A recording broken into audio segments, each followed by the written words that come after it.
Yo, what's up guys, welcome to my humble YouTube channel where I bring you fanfiction that will brighten your days. Before we start, a subscribe is greatly appreciated, and don't forget to leave a like and ring the bell icon so you won't miss exciting new fanfiction stories. Tensura. Melting the Eternal Frost by JackDaWeb Chapter 16 Founding Festival Part 2. Velzard's Pov FU. Marvelous work. Hinata. I need to take notes from that astounding revenge play. Rimuru practically had a tick mark on his head while all the guests continued staring at him with agape mouths. Hinata smirked victoriously and took a sip from her glass. Well played indeed. Oi! Rimuru, is she being serious? Gazel asked nervously and looked distraught. The other guests appeared just as distressed and eagerly awaited Rimuru's response. There's no way! Kenya exclaimed in disbelief, and the other children nodded meekly. Even the one named Chloe looked puzzled despite her heavy praise of Rimuru earlier. I knew Sensei was strong. But this is completely beyond what I thought, Chloe remarked sheepishly. The students remained speechless, unsure of what to make of the information. That's absurd. While sealing the Storm Dragon is something that's already been established to be possible, defeating him in battle is another thing entirely. Errol remarked tensely and shuddered after uttering his statement. It must have been quite the battle to witness. Although I'm sure neither of you went all out, it still wouldn't be a stretch to call it a battle between gods. Elmesia uttered with a sense of uneasiness. The guests remained silent, still in shock at the revelation. All of a sudden, Milam, who had a look of utter betrayal on her face, got up from her seat and quickly flew over to Rimuru. He was startled by her abrupt actions as Milam then started violently shaking him. Foo, they act like siblings, how adorable. Milam. What's gotten into you? Rimuru asked loudly while struggling to speak as he was getting shaken vigorously. What the hell? Bestie. You can already defeat Uncle Veldora, meaning you and I can have a fair fight. How could you refuse me earlier? Milam whined vehemently while still shaking Rimuru. Wait. Calm down. I'll explain. Please go back to your seat, he pleaded weakly, and eventually, Milam stopped her antics and returned to her place. Rimuru took a deep breath of relief and looked around at the guests who were anxiously awaiting his response. The only ones who didn't look surprised throughout the whole fiasco were those who already knew about the spar and its results. Luminous shared the same devious grin with her subordinate, Hinata, but tried her best to hide it. Some of Rimuru's executives looked quite amused at their master's situation but remained silent. I'd like to get a few things out of the way. Firstly, Veldora was not going all out during the whole battle while I was. Second, it was only a spar meant to serve as training for me. Velzard here has been teaching me some new things that I never got to use in a practical setting, so I decided to ask Veldora to become my sparring partner. Lastly, I was decided as the winner by technicality. Gazel-san, if you remember that short sword duel we had, I'm sure you know what I mean. He explained in detail and paused to gauge everyone's reaction. Gazel widened his eyes a bit as he understood what Rimuru meant. That makes sense if you put it like that. Still though. Gazel muttered the last part apprehensively. After seeing that no one else wanted to speak up, Rimuru continued. So to put it simply, if it were a real battle with neither of us holding back, I would stand no chance against Veldora. Rimuru ended his explanation and sighed audibly after. The guests who were unaware of what truly happened somewhat calmed down but were still quite tense. Foo. It seems that Rimuru decided to completely twist the truth of what happened to calm the unaware guests.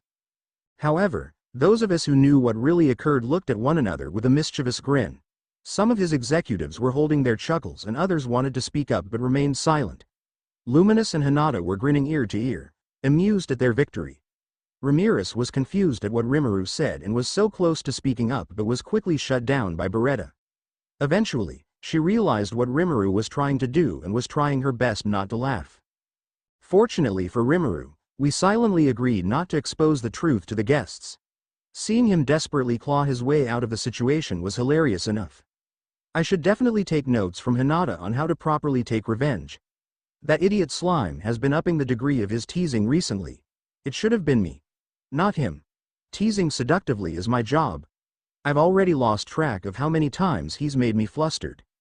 Anyway, the guests eventually managed to calm down and then continued eating their meals. The children went from being shocked and in disbelief to now looking at Rimuru in awe and pure admiration.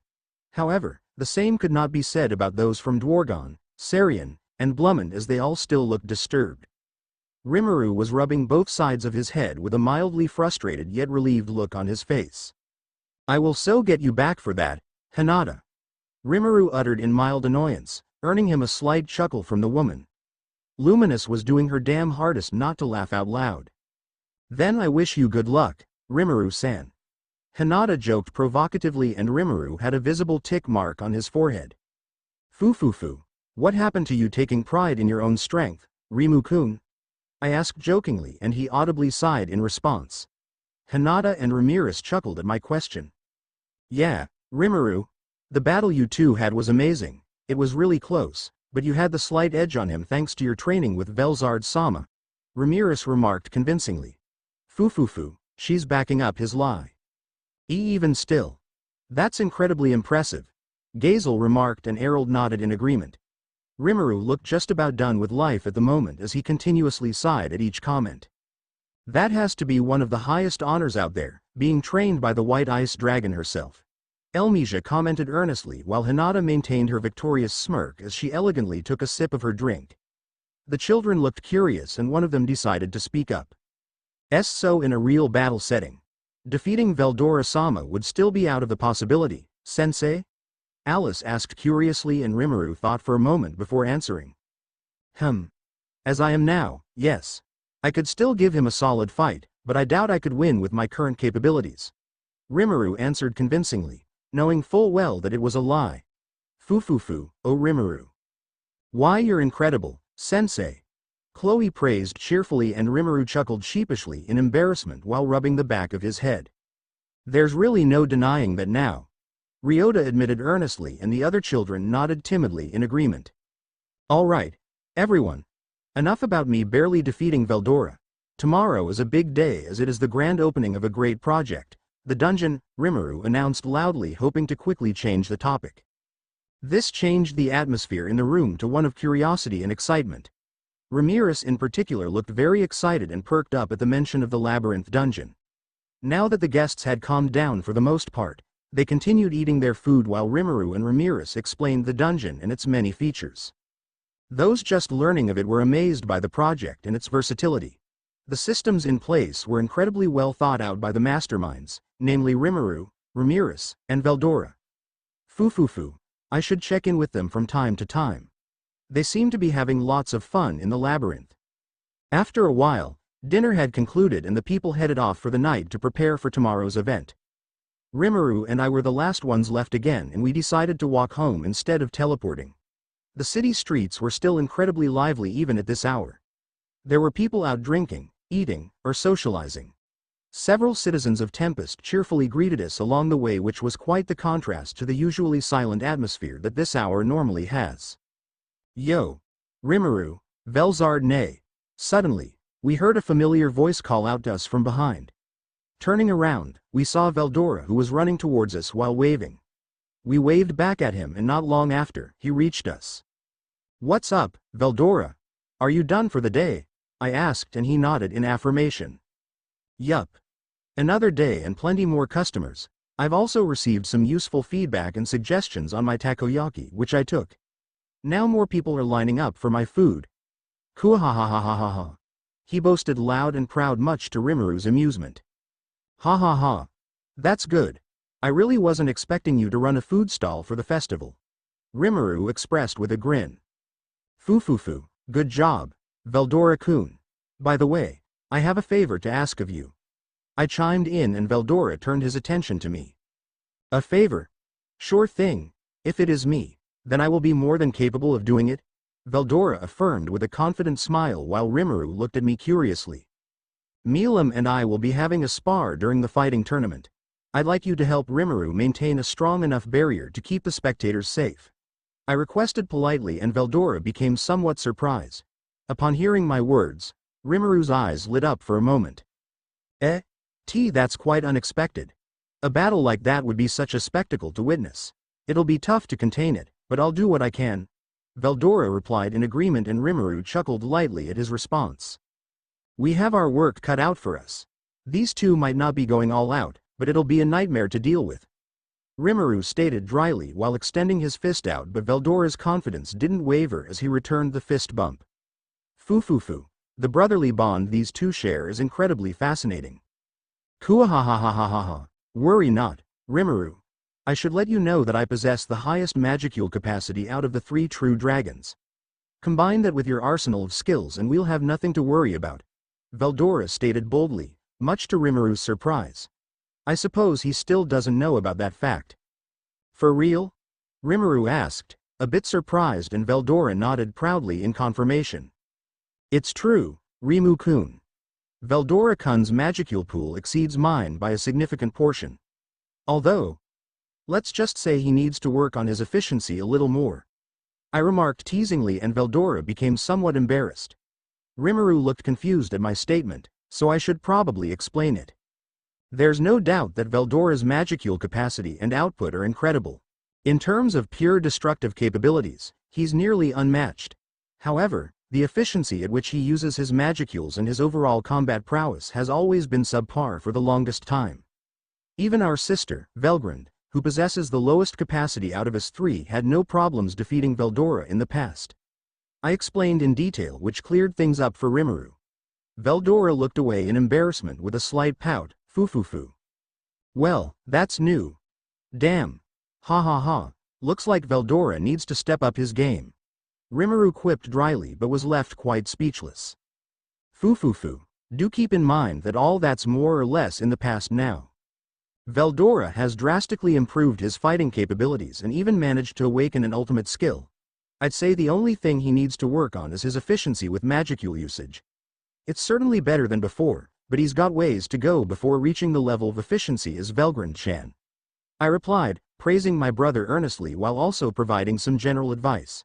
Veldora's mood shifted and his embarrassment vanished instantly. I'll be sure to keep that in mind. Thank you, Velzard-ne. Veldora replied gratefully, and I gave him a smile of approval. We continued walking in silence for a bit, simply admiring the beautiful night sky. I turned to look at Rimuru, who appeared to be in deep thought. Veldora also looked at him curiously, wondering what was going through his sworn brother's mind. Just out of curiosity, what exactly is a star remnant? Rimuru asked suddenly. Veldora and I paused to look at one another before answering him. We true dragons have an innate ability to compress any source of energy down to a tiny and physical form factor. The name star remnant is just to give it an identifier, since it does not need to come from a star. Energy from a powerful attack could be condensed in a similar manner, but doing so is incredibly taxing for us. Therefore, it is better to block the attack with a barrier or absorb it if possible. I explained briefly, and Veldora nodded in affirmation. I see. Does the remnant also get infused with the properties of the true dragon that made it? Rimuru asked further. It does. Which is how you're able to use my true dragon magic, correct? I asked for confirmation, and Rimuru nodded in response. But I'm still shocked that you managed to obtain a true dragon seed from it. I didn't even know such a thing was possible. Veldora remarked suddenly and in astonishment.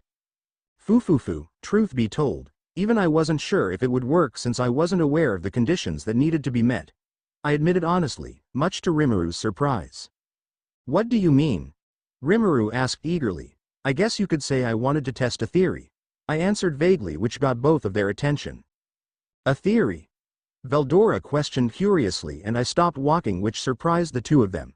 I looked up to the night sky with a solemn smile before answering them. It was a conversation I had with Veldonava-ni a long time ago. It was before you were even born, Veldora. I said, and paused for a moment to gauge their response. Now they were fully invested and eagerly anticipated for me to continue. I asked him about how a true dragon is born, as well as the nature of our birth. He explained that we are manifestations of concepts, personifications of aspects present in nature. As for the concepts that we represent, Veldonava-ni is the representation of totality in creation. Everythingness, true to his moniker of the Star King. I represent the natural inclination for everything in existence to slow down and eventually reach a state of lowest energy. Deceleration, taking the form of white ice. Velgrund is the representation of the energy that drives forth everything in the universe, the excitation of particles, and the movement of all things. Acceleration, taking the form of searing scorch. And you, Veldora, represent the natural disorder that's present in reality, one might call it entropy. Chaos, taking the form of a raging storm. This all made me wonder if it was possible for a concept to take root within a being that already exists. A concept taking root in an individual would elevate them to the level of a true dragon. I explained thoroughly, much to the shock of Veldora. To my surprise, Rimuru remained unfazed at the information, almost as if he already knew this. Really? And what did elder brother say about it? Veldora asked timidly while Rimuru stayed silent, awaiting my answer eagerly. He said that it was possible in theory, but also added that the conditions needed to be met were so ridiculous that he outright dismissed it and told me not to think about it too much. I did push him a bit further and he eventually revealed that it has something to do with the star remnant. But that's all he told me. I answered honestly, and the two of them paused to think and process the information I divulged. So you gave me the star remnant thinking I could figure it out? Rimuru questioned me curiously and I nodded in confirmation. Foo. I had a good feeling that if anyone could do it, you'd be the one. I praised Rimuru somewhat teasingly, which slightly embarrassed him. Kuahahahahaha. Good call, Velzardne. Veldora exclaimed loudly. Geez. I can't be all that, you guys. Rimuru said sheepishly while rubbing the back of his head. Veldora and I simply chuckled at his response and we all continued walking back home. If there's one thing I can tell both of you, Veldonava Ni did give this evolutionary process a name. I stated ambiguously, which made Rimuru and Veldora look at me in surprise. Really? Rimuru asked with widened eyes and I nodded in confirmation. Is it sort of like the harvest festival, Velzardne? Veldora questioned curiously. It is. And he called it Draconic rebirth, the reconstruction of an entire being's essence and constitution merged with a concept or aspect of reality. I answered and the two of them looked starstruck. Draconic rebirth, huh? I like the name of it. Rimuru muttered quietly with a small smile on his face. The birth of a true dragon would already result in the existence of a very powerful being.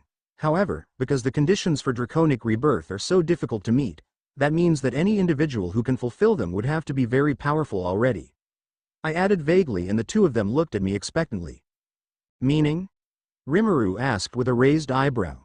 Draconic rebirth will result in the creation of an absurdly powerful true dragon. One that would surpass me, Velgrand, and Veldora. I answered earnestly and stopped walking once again. That is a lot to take in, Velzardne. So it really is that big of a boost in power. Veldora uttered a bit apprehensively.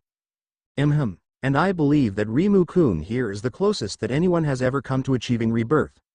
I stated proudly and then turned over to look at Rimuru. He looked at me in awe and I then gently cupped his face with both my hands. When the time comes for you to transcend into the realm of a true dragon, I hope that you'll be able to wield such tremendous power with care. You've done a good job at that so far, and I trust that you'll be able to continue doing so when you finally ascend to the pinnacle of this world. I told him softly but firmly and his eyes lit up with determination. He then gently placed one of his hands on mine. I will, Vels-chan.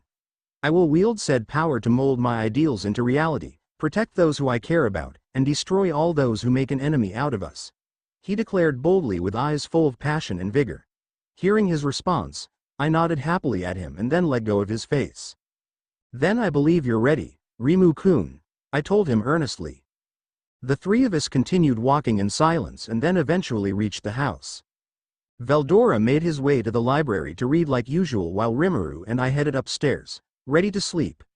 We entered the room and quickly changed clothes before turning off the lights and lying down in bed. I looked beside me and saw Rimuru peacefully staring at the ceiling with a soft smile on his face. Thinking it'd be funny and cute, I decided to poke his cheek. Doing this made him turn his head slightly to face me. What are you doing, Vels-chan?